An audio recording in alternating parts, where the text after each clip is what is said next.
smart women want to learn how to transform their intimate relationships. We feel frustrated, disconnected, and lackluster in our relationships, but we are done with blaming our partners. We are done with doing nothing about it. We are ready to do our bit to make things better so that we feel more connected, more alive, more truly ourselves in our intimate relationships.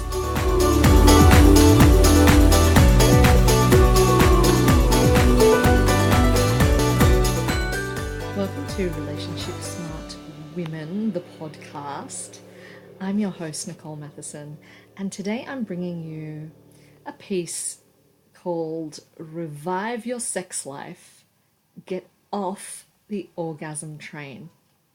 And this piece comes from a revelation that I had about things that really weren't working for me with my conceptualization around sex. And I actually wrote this piece 2 years ago and completely forgot about it. I got busy. The blog post went into the back of the files of the computer, and I only remembered that I had this nearly completed blog post ready to go when I mentioned it in the interview I did with Jacqueline Hellier called Sex is Like Food.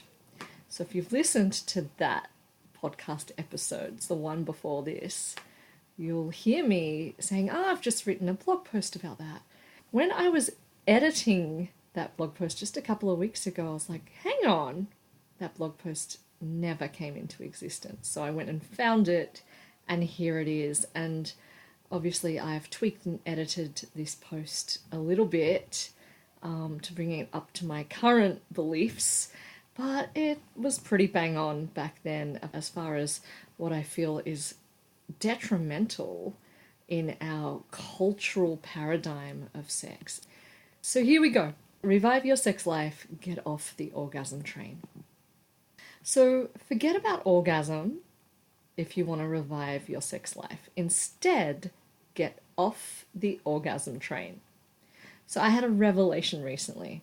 It was pretty much that the Western culture of sexuality really didn't suit me. In fact, I'm pretty sure I'm not alone in this and that it doesn't suit a lot of us. What I'm talking about is our sexual narrative that sex always has to have the aim of orgasm. I kind of see it like a train on the tracks. Once we get on the sex train, which could be in the form of touching, petting, and kissing, it feels like there is only one destination: orgasm station, getting off together. So, you're both trying to get there. You're heading the train in that direction. You're making sure it maintains speed and momentum, hoping against hope that you perform, in inverted commas, well enough to get there. Don't get me wrong. Orgasm is beautiful and delicious, but the focus on orgasm that this train to orgasm station inspires means that the experience is not love-making, but instead it is getting off. And this gets in the way of genuine, intimate connection. So in my sex life, I've always felt the pressure of orgasm station. Have you? It's looming there. The pressure to reach orgasm and the pressure to get my partner there too. You only have one destination. Sex can either be a pass or a fail. Not getting there is most definitely failure. Who needs this pressure in their intimate life?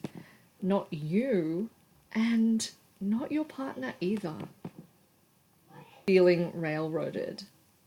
The other pressure the train loads us with is that until we have reached the station, there is only one way off, which is getting to the station. As a young woman, I tended to feel railroaded. A kiss or a cuddle would find me on this O train. I'd be eager to connect with someone, but I didn't necessarily feel ready for sex. Inevitably, however, the train would be in motion, and I'd feel the pressure of not wanting to disappoint, not wanting to be a prick tease, not wanting to give up this delicious attention by risking asking to get off the tracks. Many of my female clients tell me the same kind of situations are happening in their marriages. They're turning away from basic affection with their partners for fear that there will be expectations for them to go all the way. Sometimes women report feeling repelled by the very initiation of touch, as they now see it as a sign of pressure to get on board, which leads, no doubt, to many a confused and rejected partner and a guilt-ridden woman. It's about the journey. The O train doesn't just add pressure to complete, it also means that the whole experience feels less connected. With the one aim of Orgasm Station, are your bedmates at all interested in tuning into you and your specific needs? I mean, I suppose they should be in inverted commas if they want to get you there faster. But I find that the focus is so much on our destination that the enjoyment of the journey, the connection, the presence, the moments are steamed by without much attention to the journey, but to each other either. It feels like O Station steals our ability to notice each other's needs, to notice each other's feelings and desires. At best, this can be avid enthusiasm to succeed in the goal, and at worst, this can be abuse. Welcome, Tantra. Now, I am not a Tantra guru, but what I have absorbed in all my reading and video watching has transformed my sex life and helped me and my partner get off the train. And the big lesson I learned from Tantra was that sex was so much more than the race to orgasm. In fact, if orgasm is put to the side and seen as a bonus, and the aim of sex is connection, then things really start to get interesting. There is no failure and there is no pressure.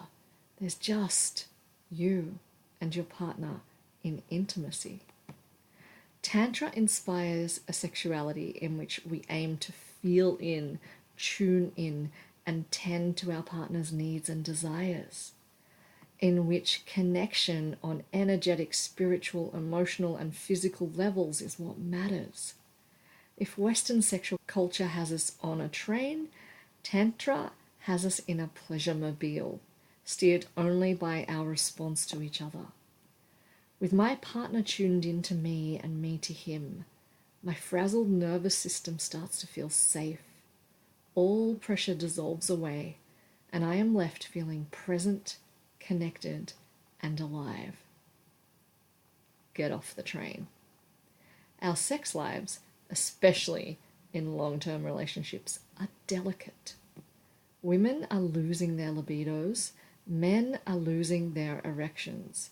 If there is one thing that is causal to both of these dilemmas, it is pressure. The Western sexuality model of heading to orgasm creates pressure, and it is not helping. We need to get off the train. What to do?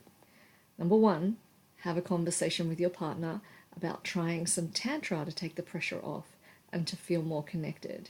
You can use the train metaphor to see if that helps. Number two, start with some basic tantric breathing techniques. I find Layla Martin's YouTube clips. She has one for beginners, and the link is in the blog post notes. I find that really good. Number three, whenever you feel pressure, pause and communicate. You might have a reassuring dialogue like I do, such as, "Honey, can we pause because I feel like I'm on the train?" And my partner then reminds me, there is no train, there is no station. We are just here in this moment enjoying each other. And I feel a whole lot better. Other resources are to listen to the podcast that came before this, Sex is Like Food with Jacqueline Hellier, or another podcast from a while back with Lauren White.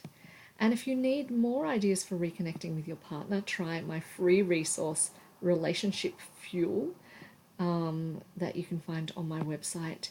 And if you need some help in communication with your partner, my next online workshop is Communicate Better, that you can go to NicoleMatheson.com/communicate to get yourself a ticket. Take care. Bye.